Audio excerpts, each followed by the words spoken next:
গত ২ দিনে দুটো খুব বড়, বড় খবর চলে আসছে। একটা হচ্ছে যে 111 এর যারা আসলে প্রধান অ্যা কারিগর ছিলেন, একজন মেজর বা এরকম এই পদবি টাইপের একজনকে তারা বর্তমান সরকার গ্রেফতার করেছে। আর গতকাল এরকম আরেকজন ডিজিআইএফ এর সাবেক পরিচালক যিনি তৎকালীন 111 এর ছিলেন এবং পরবর্তী স্বৈরশাসক বা শেখ হাসিনার সরকারেরও ডিজিআইএফ এর মহাপরিচালক ছিলেন। তাকেও ওনাকেও গতকাল গ্রেফতার করা হয়েছে। ভালো খবর।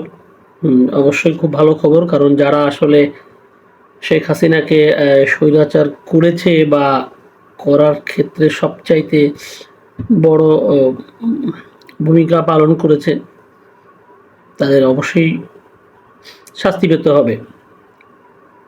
কিন্তু যারা এর থেকেও আরো বড় ভূমিকা রেখেছে, তারা কিন্তু খুব সহজেই বর্তমান সরকারের সাথে মিশে গেছে। আপনারা জানেন তারা হচ্ছে যে প্রথম আলো বা ডেইলি স্টারের বা এই গং যারা আছেন মতিউর মাহফুজ, ওনারাও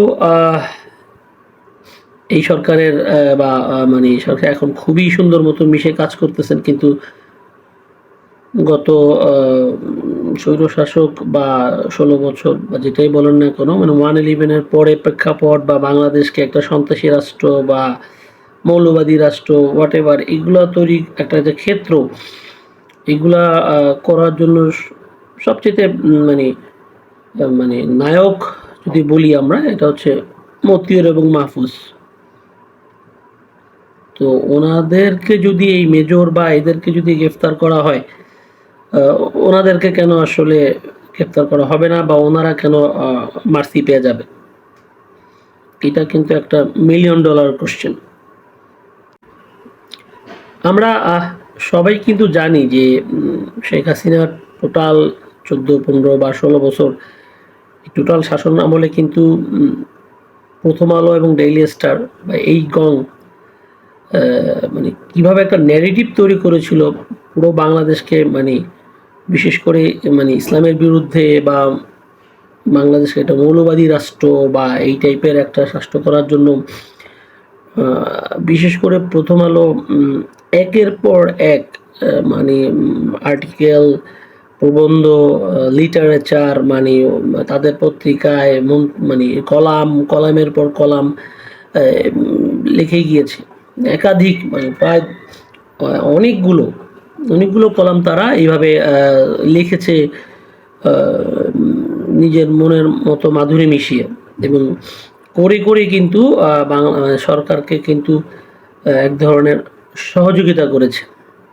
হ্যাঁ, যদিও তৎকালীন সরকার প্রথম আলোকে দেখতে পারতো না। আসলে এইটা উপর দিয়ে আসলে তারা শো করতো। তো এই মতিউর এবং মাহফুজ ওনারা এইভাবেই কিন্তু মানে বিভিন্নভাবে এই ন্যারেটিভ তৈরি করে গেছে। তো ৫ই আগস্টের পরে যখন গভর্নমেন্ট ফল করলো, তো তারপরে অন্তর্বর্তীকালীন সরকারের সময় গেল এবং যখন মতিউর মাহফুজ তারা অনেক সো স্মার্ট, তো তারা কিন্তু বুঝলো যে বিএনপি ক্ষমতায় চলে আসবে। তো তারা খুব খুব সহজেই খুব দ্রুত ওইভাবেই তারা মানে এই বিএনপির সাথে একটা কোলাবোরেশন করে ফেললো। আপনারা জানেন যে বিএনপি তৎকালীন তখন ওই যেটা বলে যে বেশ কিছু অনুষ্ঠানের আয়োজন করেছিল, লাইক সবার আগে বাংলাদেশ বা এরকম টাইপের কিছু। তো ওখানে কিন্তু মতিউর মাহফুজ ওনারা কিন্তু একেবারে মানে ইউটার্ন যেটা বলে, প্রথম আলো মতিউর মাহফুজ একেবারে বিএনপির সাথে একদম এই বিষয়ে। আমরা কিন্তু জানি যে আসলে এই প্রথম আলো কিন্তু একের পর এক বর্তমান প্রধানমন্ত্রীর বিরুদ্ধে মানে ন্যাক্কারজনকভাবে কথা মানে বিভিন্ন ধরনের ন্যারেটিভ, উনি এই করছে, সেই করছে, এইটার ওইটার কিন্তু একেবারে লিড স্টোরি হিসেবে দিয়েছে। এটা কিন্তু আছে এখনো, আপনারা অনেকেই দেখেছেন, চাইলে এখনো দেখতে পারেন। তো তো এইগুলো তারা খুব দ্রুতই আবার সিমেন্ট ঢালাই দিয়ে বিএনপির সাথে কিন্তু মিশে গিয়ে তারা কিন্তু স্কেপ বা সেফ জোনে চলে গেল। কিন্তু এটা কি ঠিক? ঠিক না। সবচাইতে দেশের বা বাংলাদেশের যদি কোনো ক্ষতি করে থাকে ১৬ বছরে, হাসিনার পাশাপাশি প্রথম আলো এবং ডেইলি স্টার মানে মতিউর এবং মাহফুজ ওনারাও সমান দোষী।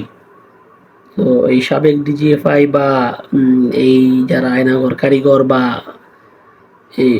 এই কুশীলব যারা, তারা যেমন অপরাধী, মতিউর মাহফুজ এদেরকেও আসলে এরা সমান অপরাধী।